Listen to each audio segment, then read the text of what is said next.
I have taught you how to survive a full year in the temperate seasons of Don't Starve Reign of Giants. And now it's time for me to teach you how to survive a full year in the tropics of Don't Starve Shipwrecked. In this video, you will learn how to survive and thrive in mild season, hurricane season, monsoon season, and dry season. But that's not all. Stick around until the end of the video to learn how to effectively conquer the strangest biome this DLC has to offer. Let's get into the video. Now, unlike Reign of Giants, Shipwrecked only has one default spawning season, mild, so you won't have to change any settings to influence RNG in this one. I, however, did change Sealnado to more. That's just because I wanted to fight Sealnado in this run because there was a criminal lack of boss battles in the Reign of Giants series. Also, another thing that I'm going to have to note before we start this tutorial is that this particular segment is going to be far less day by day as compared to my Reign of Giants segment. This is because Shipwrecked has tasks that will carry through multiple days, particularly exploring. It's a lot harder to explore this archipelago of islands, so naturally some stretches of time will be dedicated to it. The days are more so following my personal journey through Shipwrecked, while stopping every now and then to provide detailed instructions. If you are a few days before or ahead of me, don't panic. As long as you end the first season as advanced or more advanced than me, you'll be totally fine. With all that done, and with Wilson as our character, let's load into this thalassophobia-inducing DLC and load up the first edition of this comprehensive How to Survive Shipwrecked series, where I will teach you how to survive and thrive in mild season. Now, I'll be totally honest, mild season is, well, completely mild, meaning that there's not a very long list of effects. We will, however, still go over the basics of this paradise of a season. There is a lot of usable light. Days are incredibly long, dusk is moderate, and night is insanely short. Night-related sanity should not be an issue during this season, and a single torch can easily carry you through the short nights. There is usually only one rainstorm per mild season. In my experience, this storm tends to come pretty late through the season, close to the end. This rainstorm will introduce a new mechanic that we will go over in detail during hurricane season: wind. Trawling produces less valuable drops. This is probably the only downside to the season, but let's be real. The only reason you will ever want to use a trawl net in this DLC is to summon a particular boss, so that really doesn't matter much. Crocodogs, which are the shipwrecked version of hounds, can and will spawn. However, as if the season needed to be any more peaceful, none of the special variants will ever spawn during this season. The waves are semi-frequent. There will be more waves than monsoon season and dry season, but far less than hurricane season. This is actually helpful as waves can provide a very powerful speed boost while sailing. And finally, temperatures are perfectly neutral. No overheating or freezing risks at all. Yeah, that's it for the gameplay effects. Like I said, this season is an absolute paradise with virtually no downsides at all, unless you are a fan of trawling for some reason. So with that, let's go over the cosmetic effects of mild season. These have little to no effect on the gameplay. The screen will have a saturated, almost cheery tint to it. Seagulls and cormorants can be found while sailing the ocean. With that said, let's splash into your first day. The gameplay flow for this DLC is very similar to Reign of Giants. You want to spend your first day gathering items such as twigs, those sweet and nutritious butterfly wings, rocks, grass, and of course the almighty flint. You may notice some seashells lying in the sand too. Grab those. Not only do they refill some sanity, they also come in handy for creating a necessary item later on. Besides butterfly wings, you may find some more food sources than you're used to. Limpets, which grow in abundance in the tropical region of Shipwreck, can be treated as the meaty version of berries. Speaking of which, those also spawn here. Food is not something that's going to be very scarce in this DLC. Once you get 2 pieces of flint, create a pickaxe and break down some rocks. Avoid the jagged looking rocks as they only provide stones, and we are going for extra flint here. If you absolutely have to, you can break down limpet rocks for some flint. However, only do this in an emergency since limpets will not respawn if you do. Now it's time to get wood. You may think about cutting down those thick and giant jungle trees, but you are a lot better cutting down mature palm trees. Sure, these trees can bite back with falling coconuts, but the palm leaves and the coconuts that drop from this tree are invaluable, and you will want to hold on to them as long as possible. Spend tonight gathering as many resources as you can. Remember to stay mobile using a torch. One torch should last you the entire night easily. Today, it's time to start gathering some resources. Create a machete. This new tool will allow you to collect bamboo and vines, the former being incredibly useful, but we will need both of them to get off this island. You may notice after collecting all of this, your inventory is very quickly getting full. With no gold, we cannot quickly make a science machine and create a backpack. So what do? Well, because you gathered those palm leaves, you can whip up a palm pack, a small capacity backpack that will hold you over until you can get some gold. Something that I actually forgot to do was make a hammer to break the broken ship and crates on this island. You should do this because it will give you very useful items such as boards, rope, and a boat repair kit. After you do that, create a raft with 4 bamboo and 3 vines. And let's get into the ocean to learn about these new sailing mechanics. Now, sailing is a dangerous but necessary mode of transportation in the Shipwrecked DLC. As soon as you get far enough from the island you spawned on, you will notice the water gets darker, and the waves start to spawn. These waves are actually incredibly useful if you use them right, and dangerous if you use them wrong. If you hit the wave with your raft from behind, you will get a very handy speed boost. However, hit the wave from the front or sides and you will damage your raft and become soaked. Speaking of that, you may notice a new meter in the bottom right of your screen. This is the health of your boat. Ensure that this never ever hits 0. If your raft breaks with you on it, even if it's in shallow water, if you do not have a life jacket on, you will die.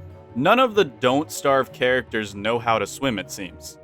Eventually, while you're out sailing, the water will start to become lighter. This is a sign of a nearby island. Make your way to it and check it out. Unfortunately, this is going to be what you do until you find some gold. Make use of any interesting items you find alongside your journey. And remember to never go into the ocean at night. You cannot hold a torch in your hand while moving, which can turn your situation deadly very quick. Also, if you come across a message in a bottle, be sure to read it. It unveils treasures that you can dig up, and as a bonus, it will locate nearby islands for you. Now I know what you may be thinking. Wow, day 5 already? Well, yes. Unfortunately, I had no luck finding a good amount of gold until now. If you got any of those buried treasures, then digging them up is a very good idea, as they will unveil a chest full of random goodies.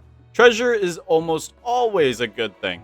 The worst that can happen is a few snakes spawn and you get some free boards from the chest if you hammer it down. Once you have enough gold, it's time to get to sciencing with a science machine. Using the science machine, go ahead and create an alchemy engine, but do not place it down quite yet, and make yourself the fabled backpack. This will replace your leaf pack as your main item transportation solution for the foreseeable future. Now, spend some time searching for a good home site. Everyone has different preferences as to what they want to call home in Shipwrecked, and honestly, any island can work as a decent home base. Whenever you decide to settle, however, make sure you craft floors for the coastline if it's sandy, as the tides can creep up and flood important items, including your light sources. Something you definitely do not want.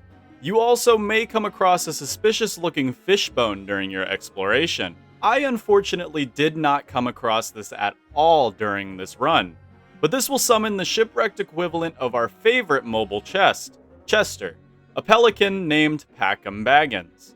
Now, Packham is actually not as good as Chester because his 2 special variants, Fat and Fire, are not anywhere close to being as good as Ice Chester. So if you find him, great. If not, don't worry, you will have a decent time here anyway. I unfortunately could not find a decent home base that fast, causing me to spend a few days out at sea. If you ever get stuck in darkness out at sea with no light source, sometimes these patches of bioluminescence will come in clutch and allow you to survive that pesky Charlie. You may get a crocodog attack today.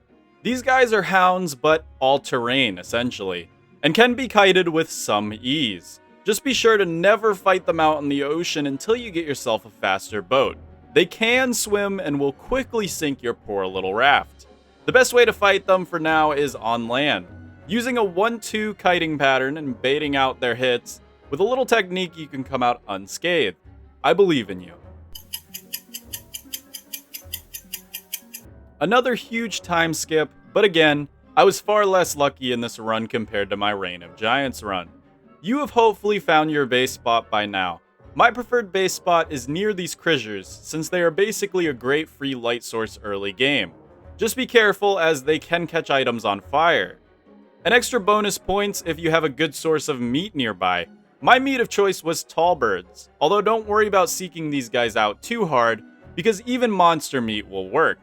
So just move some spiders in the other side of your island when you get the chance. Why? Well, eventually we will start getting a huge amount of fish. Put 1 large meat or monster meat and 3 fish into a crockpot, and you, my friend, have the best sanity management food in all of Shipwrecked: surf and turf. My dumb self decided to not make a crockpot until much later to show the abundance of food in this DLC, but it cost me lots of sanity, so don't be like me. Anyways, now that you have an alchemy engine up and running, it's time to really get to work.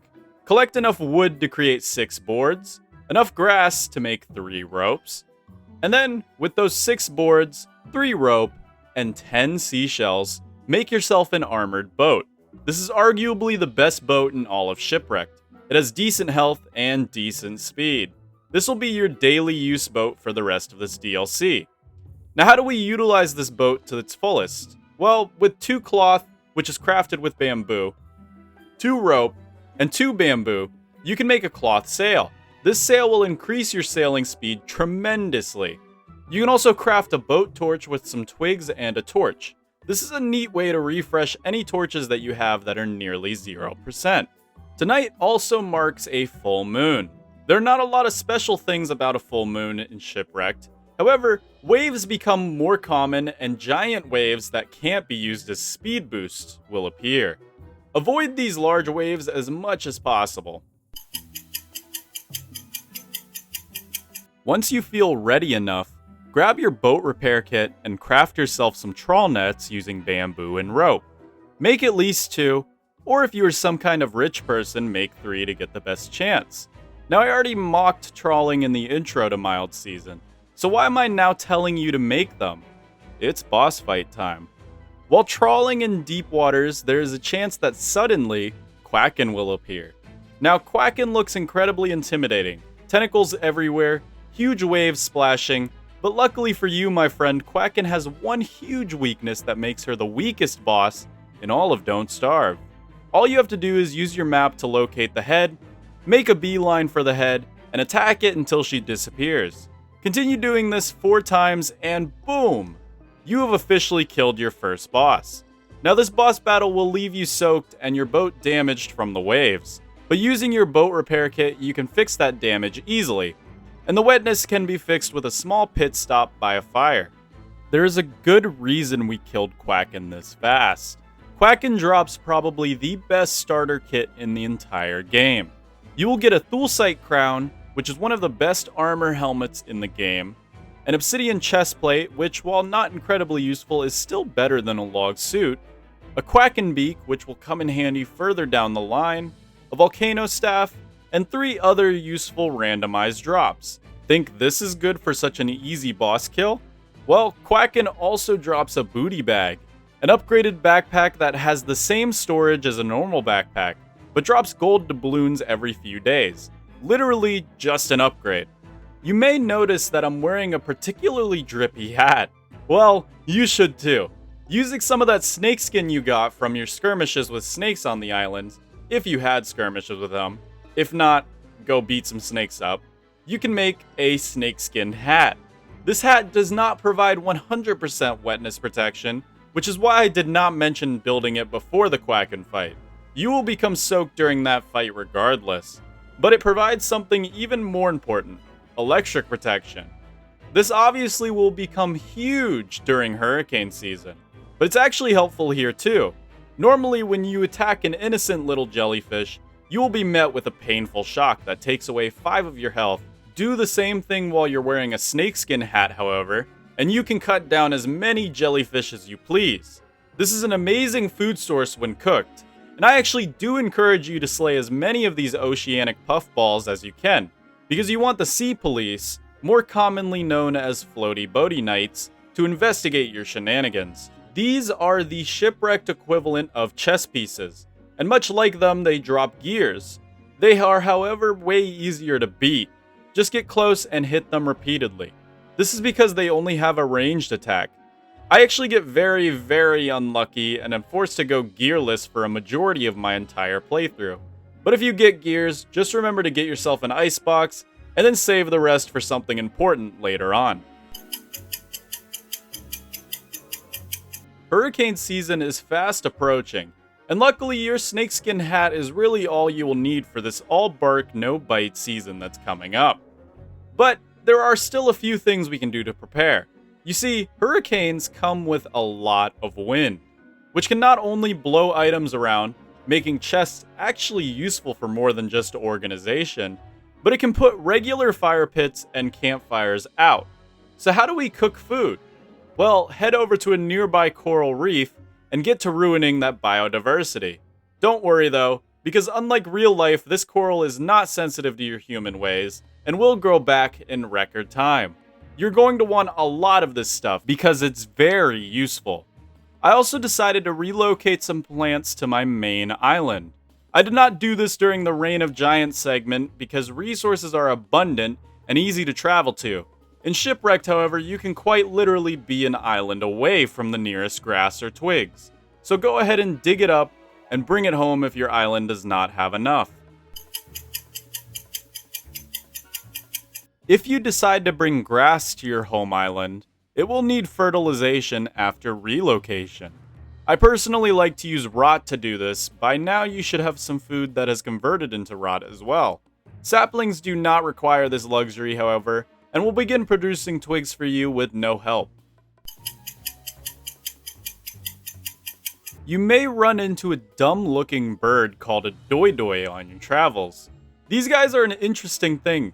Only 2 of them will ever spawn on your world, and always will spawn on separate islands.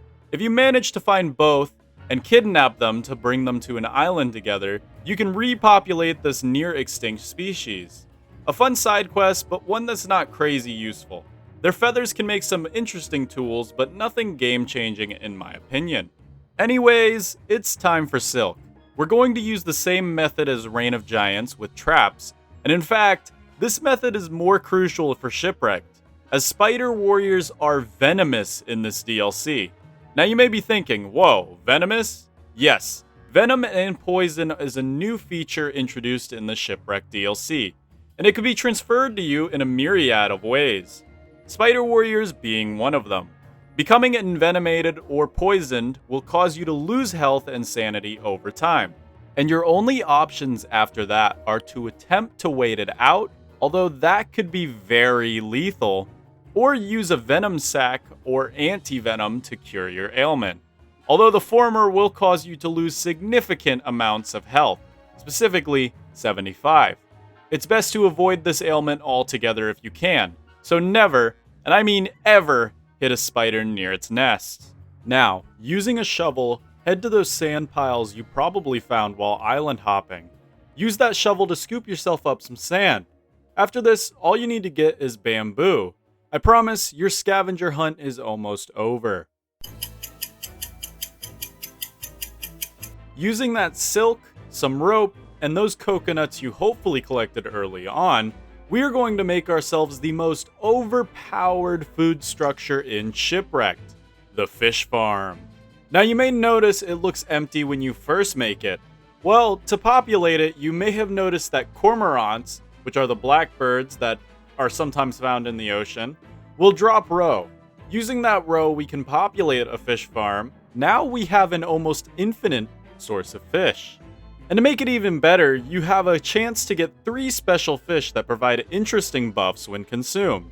The Period fish, which increases speed, the Neon Quattro, which cools you down, and the Purple Grouper, which not only makes you immune to wetness, but prevents your boat from taking damage from waves. This particular fish makes killing Quacken absurdly easy. But there's a benefit to getting fish farms that have all 3 of these fish. Combine all 3 types in a crock pot with a random fruit or vegetable, and you will get, and please don't yell at me if I say this wrong because I don't know how to say it perfectly, Tropical Bouillabaisse, a hard-to-pronounce dish that gives you all 3 buffs for an extended period of time. When harvesting your fish farm, be sure not to harvest the last one, as this will depopulate the farm. The way I like to do it is wait for a small silhouette shark to be circling above your fish. This means you can safely take 3 fish out without depopulating the farm. Another structure that you can now build that is a hurricane staple is a chimenea. This fire works exactly like a normal fire with just slightly less light output, but it is immune to wind. Hurricane season is now knocking on the door. Today and tomorrow are resource gathering days. Focus on coconuts, palm leaves, grass, twigs, and bamboo, all of which will be important very soon. It's now time to make some more hurricane staples. Using some bamboo, palm leaves, and rope, craft yourself a palm leaf hut. This small shelter is actually incredibly useful for drying off, as it provides 100% wetness protection. Place it near your fire for maximum effect. Next up is a lightning rod. This is arguably the most important structure you will make. The biggest danger of hurricane season is lightning, so a lightning rod makes that danger null. With our snakeskin hat, we will be able to ignore lightning damage. It does not, however, stop fires. This is where the lightning rod quite literally shines. Hurricane season starts tomorrow, and we are more than prepared. However, there's something that you are going to want to work on now. Using coconuts, limestone, and bamboo, craft yourself a tar extractor. Then head to a nearby tar slick. You should hopefully have found one on your journeys. They are actually relatively common. Plant that bad boy and now wait for the tar to come rolling in. Tar is an excellent fuel source and an important resource as it makes arguably the best structure in this DLC, the boatyard. We're going to focus more on this beast of a structure in the hurricane segment, but you should certainly focus on this structure now. Why? Because it literally heals your boat for virtually free. No pesky boat repair kits, just some tar and some time. By now your boat definitely probably could use the repair. Mine sure could. Before we get into hurricane season, we have to talk about the effects hurricane season has on the environment and the player. Hurricane season is meant to be challenging, so this list is pretty long. Occasional hurricanes will strike. These storms will normally last a day or two and bring intense winds which can move most items from where they are. Incredibly frequent lightning, which can spread fire and injure the player if struck. And of course, constant rain. This introduces a new and helpful mechanic as well, hail. How is this helpful, you may ask? Watch to find out, I say. Waves are more frequent than ever. Not only are they more frequent, but as the season progresses, almost all of the normal waves will become storm waves. These waves are much taller than regular waves and cannot be used as a speed boost, unless you are playing as Walani and using her surfboard. This makes deep water travel slightly more hazardous, but waves don't pose that much of a threat. Many forms of life go dormant, namely fireflies, butterflies, bees, and fish from shoals. Crocodogs can appear in their blue variant, although if this is your first hurricane season, it is unlikely. Blue crocodogs leave behind puddles when they are slain. Obsidian tools cannot be charged. You likely will never have to worry about this though, as obsidian tools are largely worthless. You will have a higher chance of meeting Tiger Shark. Now I won't be going over how to fight Tiger Shark in this segment, because technically she is considered a Monsoon Season boss. But if you do encounter her, she uses the same kiting pattern as Deerclops on land, so it should be an easy kill. You can then use her scales to make the Dumbrella, the shipwrecked version of the Eyebrella. Nights become incredibly long, much like winter in Reign of Giants. Trawl nets provide more value, although they are still not that useful. Temperature is fair. Despite the increased rain and the cool tone that the world gets, there is no risk of freezing, nor is there a risk of overheating. And finally, this season is the only season with a dedicated boss, Sealnado, a powerful enemy that actually introduces a few new attacks. But there will be more about Sealnado in its dedicated segment. With all that done, let's go over the cosmetic effects of Hurricane Season. These are the effects that have little or no effect on the gameplay. The only active birds are seagulls, and only on land. The screen gets a pale blue effect. During a hurricane, the sky will darken. Alright, now it's time to get into the actual days of Hurricane Season. With the shift in color and the colder vibe, Hurricane Season has arrived. And with it comes, well, nothing yet. For the first 2 to 3 days, you can basically play this game like it's still mild season. And guess what? If you made a snakeskin hat, you can pretty much play this entire season like it's mild season. No, seriously. The only danger of a hurricane is the lightning. The rain is not that severe, the wind is a nuisance but not dangerous, and the hail is only helpful. That means your electric-proof snake hat will keep you totally safe through this dangerous season. Your list of things to do today mostly depends on your inventory. Although remember, you are trying to get a sea yard up as soon as possible. Sometimes when you're slaughtering jellyfish, you will get attacked by sharks. You have 2 choices when it comes to these guys: fight or flee. If your boat is as shriveled as mine, then flee is probably your best option, as they will eventually get distracted. This brings me to another point as well. Those fish farms you made are not invincible. When you get any crocodog attacks, make sure to let them spawn away from your fish farms.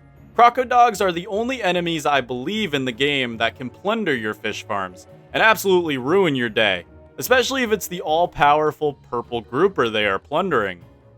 Today I managed to get the sea yard up and running, and seriously, look at this. With just some time and some tar, my boat is as good as new.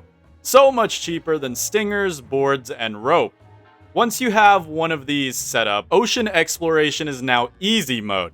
Tonight, however, there would be some strong winds. This signified that my very first hurricane would arrive shortly, and probably yours as well.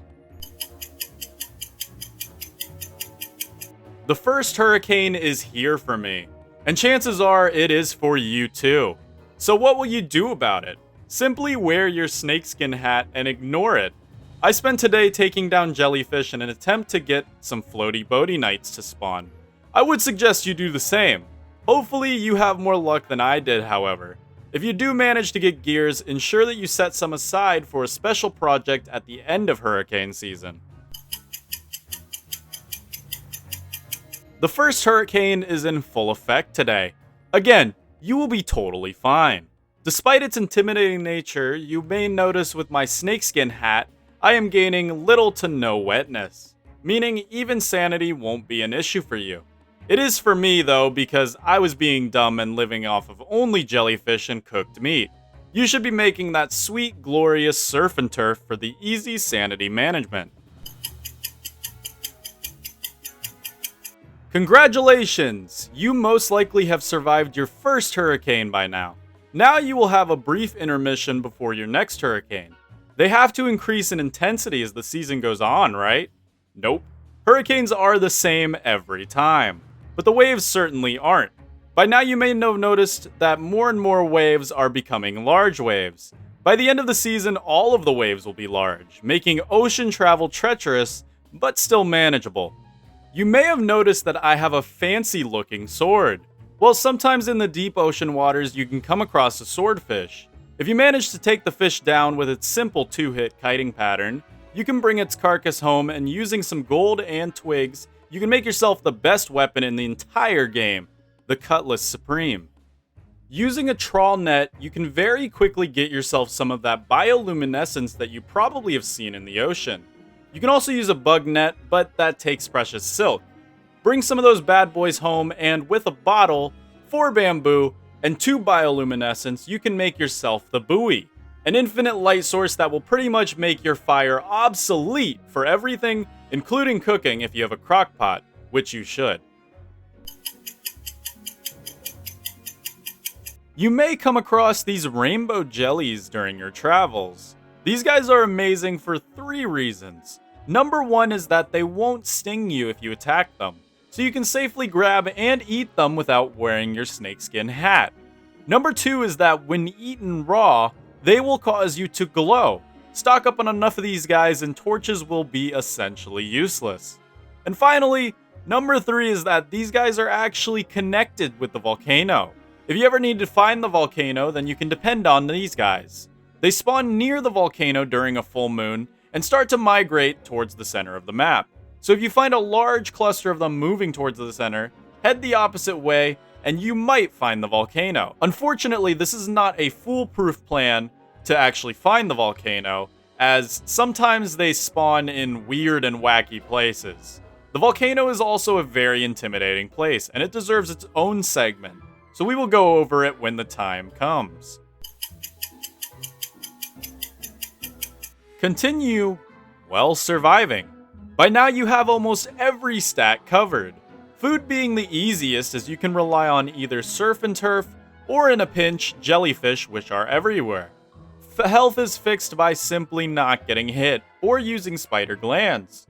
And sanity is fixed easily with surf and turf, which actually helps all 3 of your stats. If you happen to become envenomated or poisoned somehow, you can either craft up some anti-venom using a venom gland, coral, and seaweed. Or if you have enough healing items, you can just eat a venom gland. This will damage you by about 75 HP, but it won't kill you, so be wary when using this method. Focus on exploring for a majority of hurricane season. You are looking for a few key structures, including the slot machine, a very powerful structure that allows you to spend those doubloons you have been acquiring to have a chance to get either good stuff or bad stuff. I actually got incredibly unlucky and never found it, but if you find it, it may be a good idea to spend some time gambling. Those good drops can be very, very good, so it's worth it. Be aware that gambling in this game, much like real life, will cause insanity. Another structure, if you can really call it that, to keep an eye out for is the Yarktopus. Generally located in the coral reefs, the Yarktopus is the shipwrecked equivalent of the Pig King. Except, instead of just providing gold, the Yarktopus has a very powerful loot table that takes crockpot food. The list is up now. You can already see how this could be very useful. That surf and turf you probably have an abundance of by now can give you the most powerful boat light in the game. With that knowledge, have fun exploring. Also, if you get a crocodile attack in these few days and can't handle them on your own, water beefalo are a powerful asset to protect you, and they can normally handle even the biggest crocodile herds without even a single casualty. Today is boss fighting day. Sealnado, much like the Reign of Giants bosses, likes to appear near the end of the season. While it sounds intimidating fighting a literal tornado, I will show you why Sealnado is a severe pushover. There are 2 ways to fight Sealnado, on sea and on land. Never, ever fight Sealnado on land. Sealnado has a special suck attack that changes depending on the terrain under them. On land, this attack will suck the player in and do an absolutely devastating 250 damage, enough to one-shot most characters, and for some reason, if you play on the console edition, this has a really high chance of hard-locking your game, rendering the world unplayable permanently. So what about on sea? On sea, the suck attack pulls in waves and forces them out at breakneck speeds. But that's about it. Now remember those fish farms you have? Well, a cooked purple grouper from there renders this attack null towards you, as it eliminates not only the wetness from the waves, but also the boat damage, allowing you to simply sit and spam Sealnado as it tries its hardest to hurt you during this attack. Be aware that Sealnado does have a swipe attack as well, but with a simple 2 to 3 hit kiting pattern, you can easily dodge this attack. However, if you don't want to fight Sealnado at all, and still want all of the loot, Water Beefalo will make incredibly quick work of this beast. Sealnado only has a single target attack on sea, which means that any large group of mobs can simply out-damage her.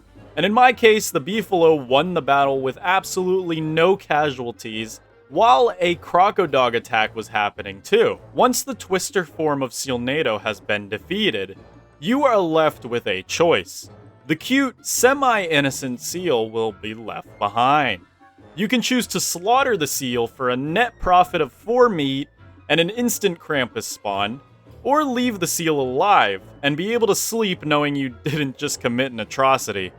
Now, let's talk about Sealnado's special drops, the Turbine Blade and the Magic Seal.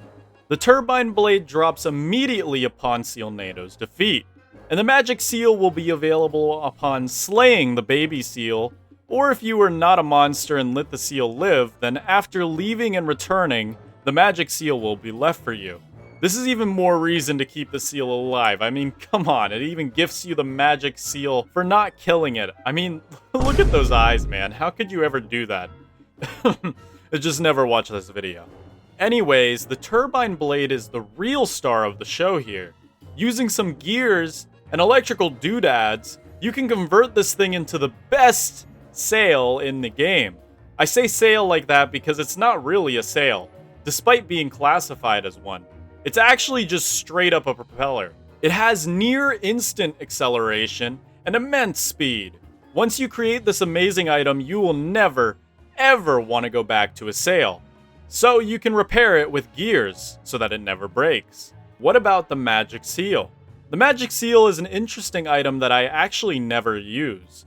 You can use it to make a sail stick, which will redirect strong winds to always be at your back. This is practically useless outside of hurricane season, as it will not generate strong winds on its own. Although, it does work in tandem with the other item that can be made from it, called the Howling Conch, which creates strong winds that last for about a day. These both seem pretty useless. However, the Howling Conch has a secret power.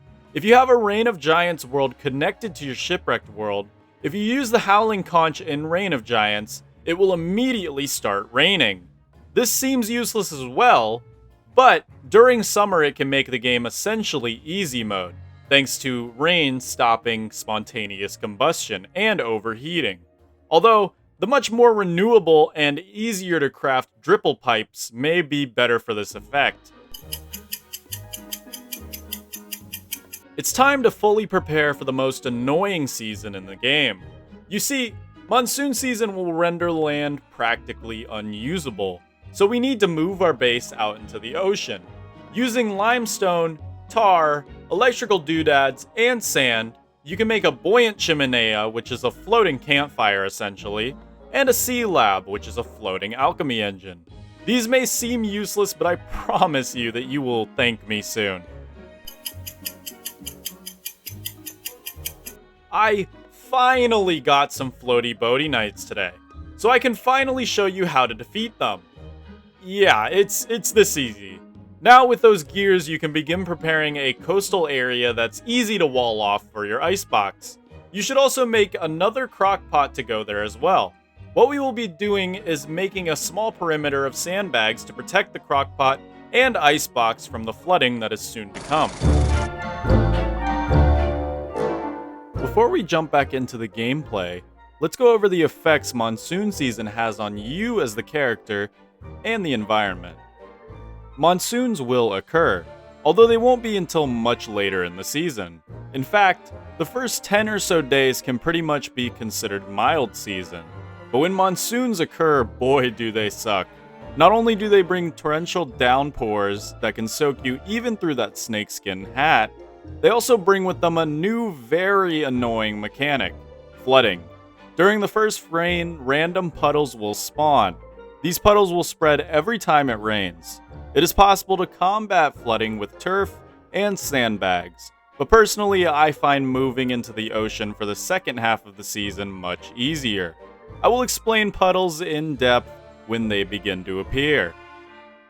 Blue crocodogs can appear during this season, and most likely will. These crocodogs leave puddles behind and can actually be bad since puddles are permanent in this season. Temperatures are fair. Despite the rain, there is no risk of freezing or overheating during this season.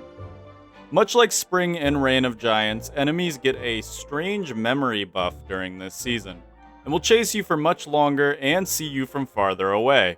I'm really not sure why this is, it just is. Trees will grow 25% faster. This kind of explains itself. Bees become aggressive, much like their spring counterpart. Crabbit dens become flooded, again, much like their spring counterpart, the rabbit. Trawl nets become as bad as mild season, yielding lower catches than hurricane season. Again though, this is not that bad, as trawl nets are really only good for taking down Quacken or collecting bioluminescence. Nights will slowly become shorter, and days will slowly become longer. And finally, this season puts a spotlight on Tiger Shark. She is technically not locked behind any season like Sealnado or all of the Reign of Giants bosses, but she does have the highest chance to spawn during Monsoon Season. Her den will even open up during this season, and her kittens will come out to frolic in the sand. If you were a monster and really need shark scales, you could slay them, but why would you do that? You will, however, want to take down Tiger Shark this season, preferably before the rain starts, as the Dumbrella is the only headwear in this DLC that will keep you 100% dry on its own. Now that we're done with that list, let's go over the cosmetic effects of the Monsoon Season. These effects have little to no gameplay effects. The screen will have a sea foam green tint to it. And then I'm not sure what else there is cosmetically besides that, so looks like it will sit there on the screen all lonely by itself. Anyways, now that that's done, let's sink back down into the gameplay and see how you can utilize this lively and humid season. You would be forgiven if you didn't know that Monsoon Season was here yet. On my first ever Shipwrecked playthrough, I actually didn't realize that it was Monsoon Season until around day 43. But you were smart in watching this video, so you know that day 37 is the day. Now, Monsoon Season is categorized as one of the mild seasons, like how Spring and Autumn in Reign of Giants are arguably not as hard as Winter and Summer. However, in my opinion, this season is much worse than Hurricane Season could ever dream of. Why? Well, you'll find out later in the season. So what do we do today? Well, remember how I said that you should put your icebox and crockpot on the coastline?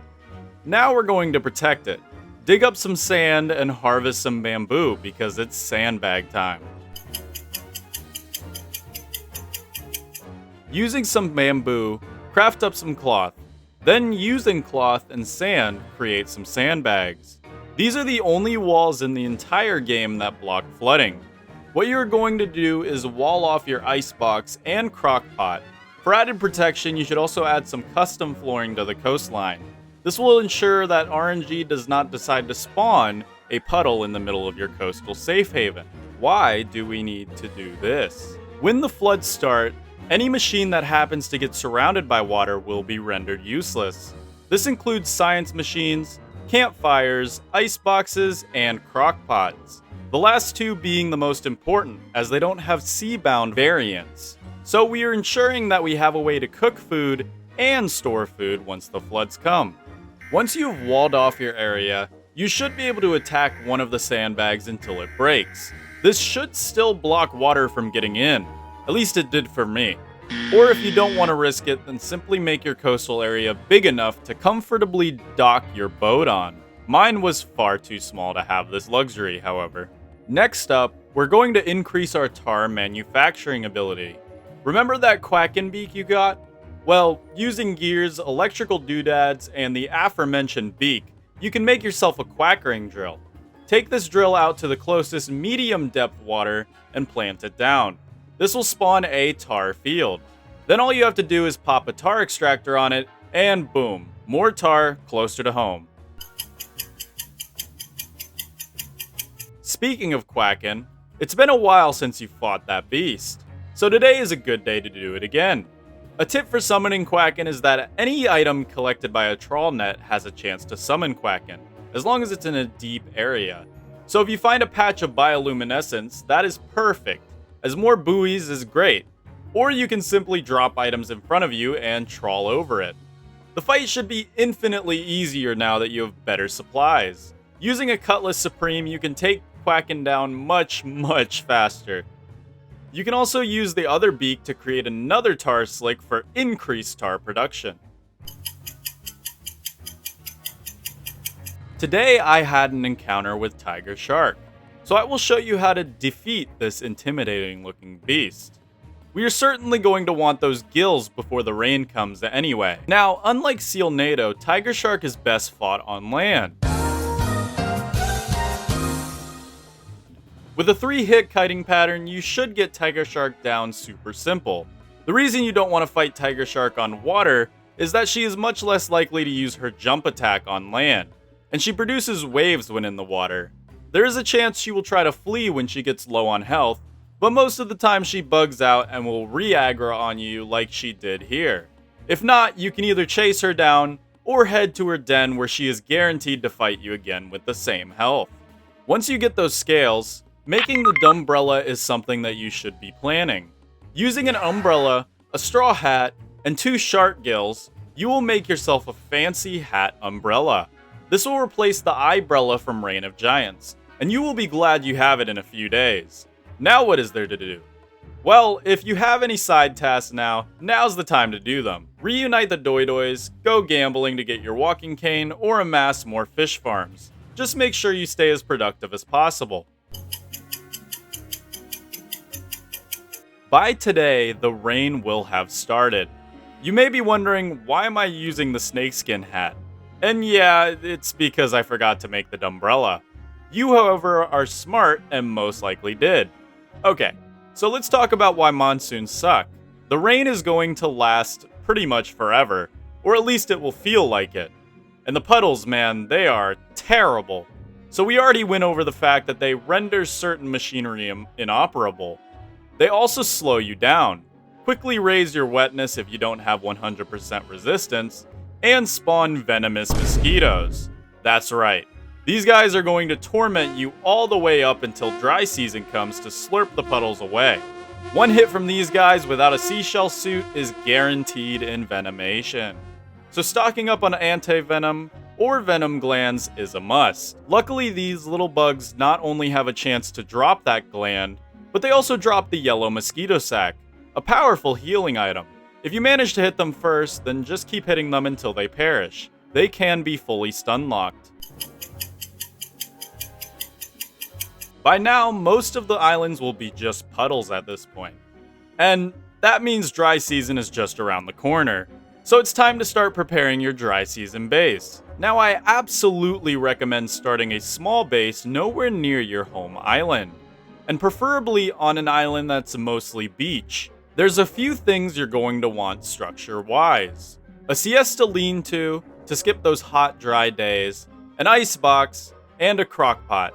I would also gather enough supplies to craft multiple siesta lean-tos, because accidents can happen, and 1 will not be enough.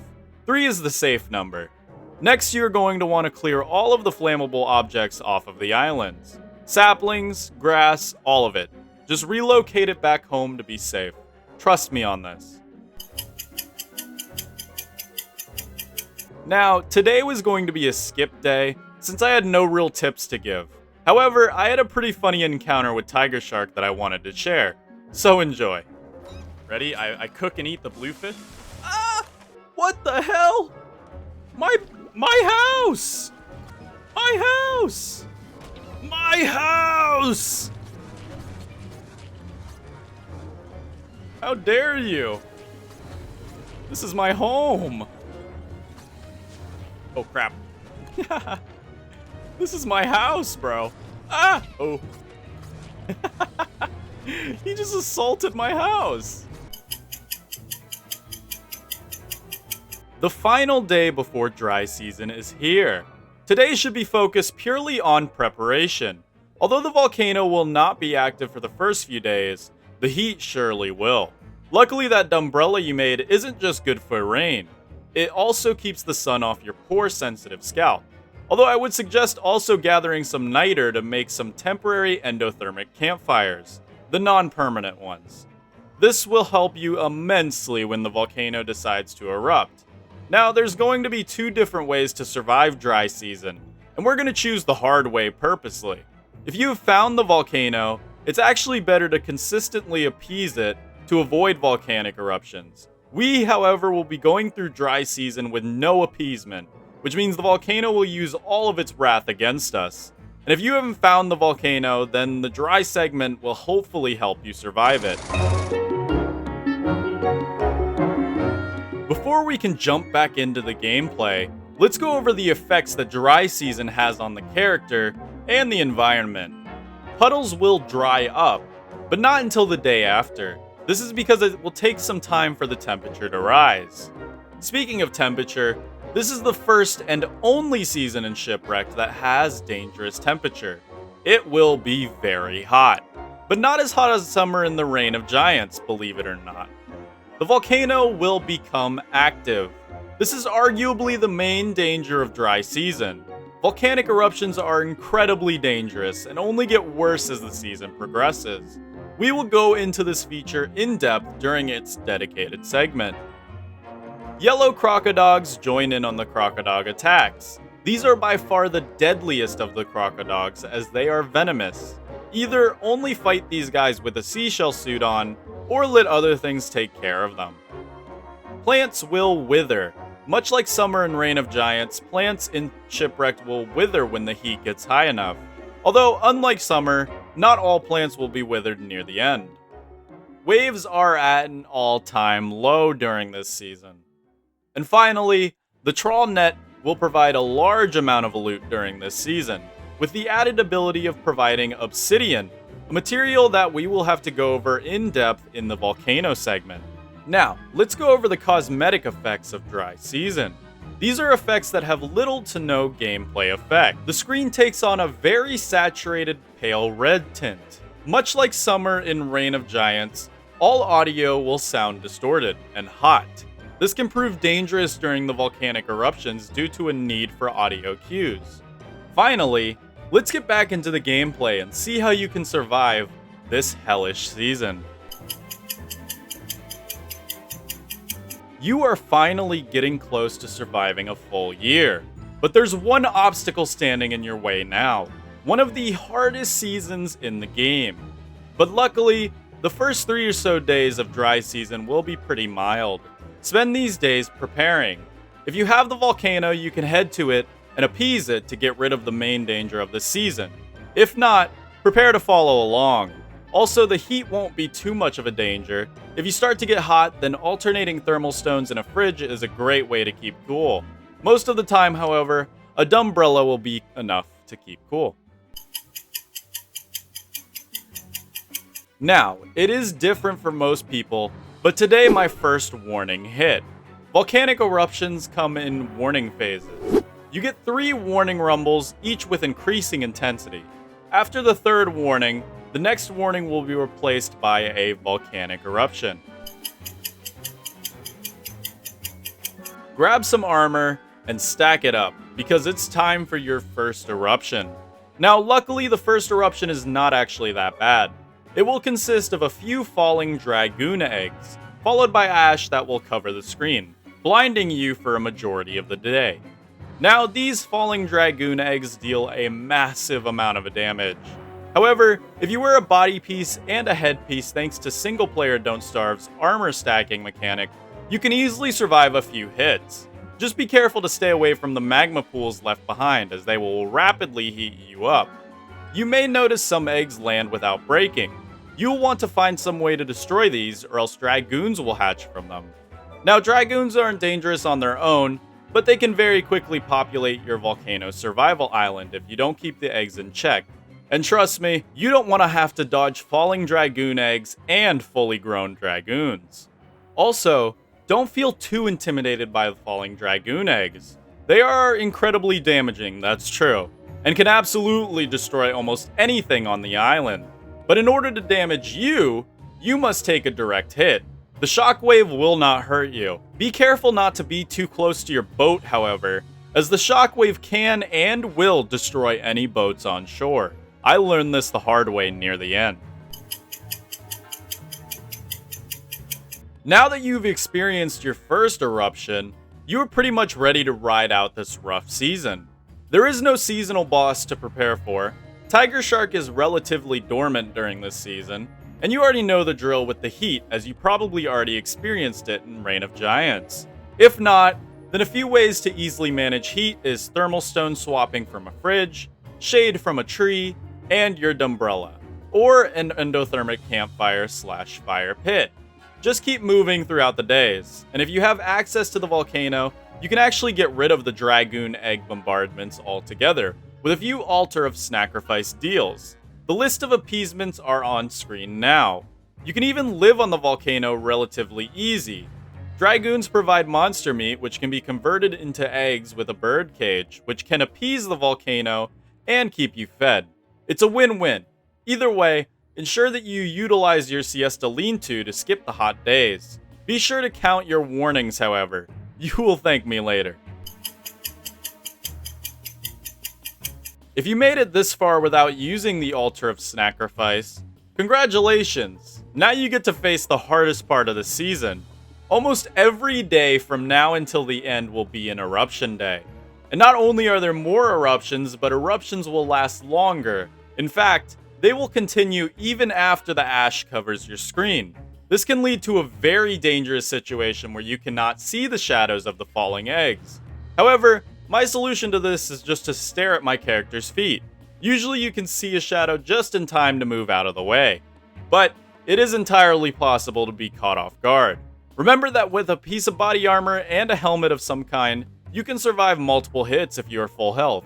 But you won't want to, as these things deal a ton of damage and will shred your armor.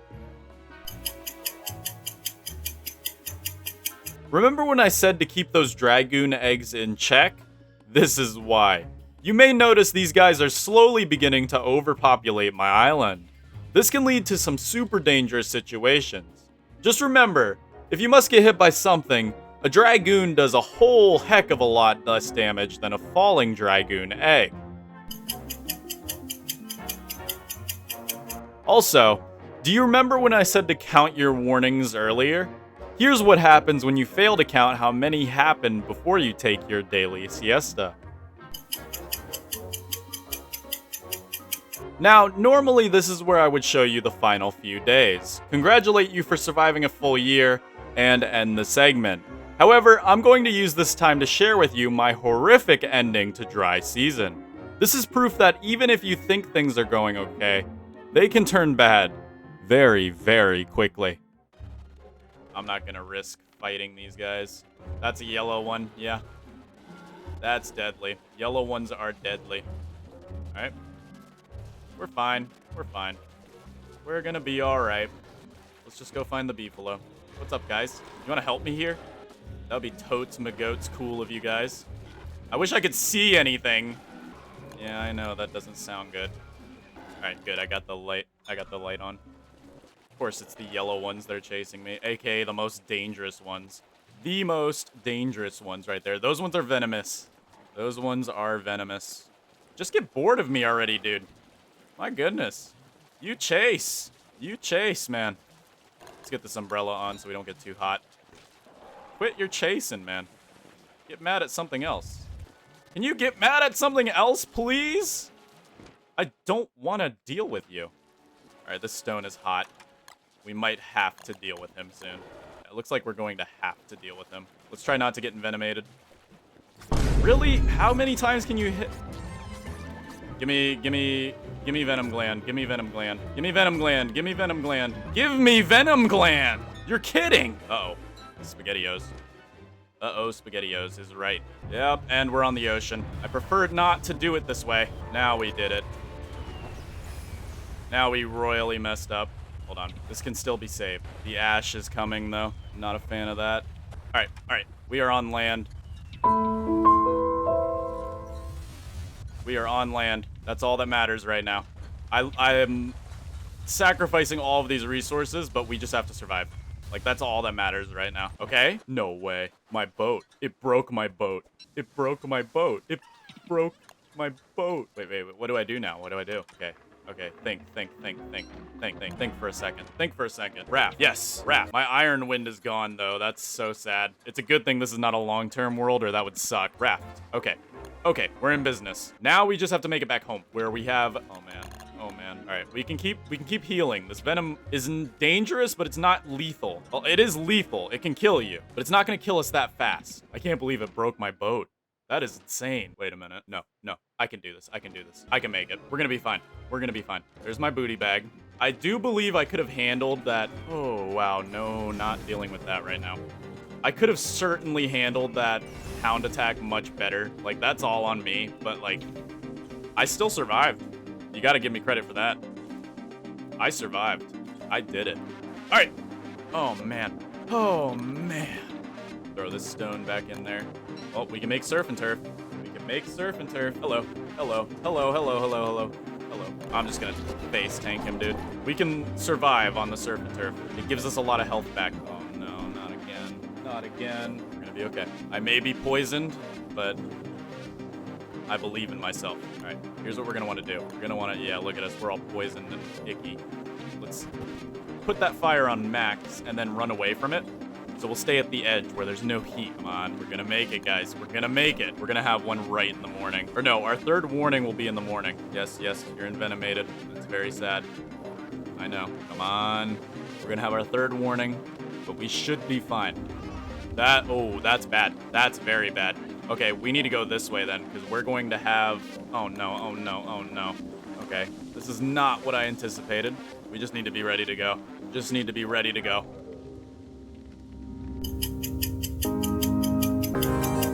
Mild season has returned, and with it comes your second year. You, my friend, have survived a full year of Don't Starve Shipwrecked. Or at least you watched me survive a full year, and hopefully have found a few tips to survive this hostile DLC while you were. But wait, there's something else that we haven't gone over yet. The very thing that makes dry season dangerous, the volcano. And whether you skipped all the way to the segment, or watched the whole way through, welcome to my final Shipwrecked segment, where I will teach you all of the tips and tricks that come with the volcano in Don't Starve Shipwrecked. Now, when it comes to preparing for the volcano, there's actually not a lot you need to bring in.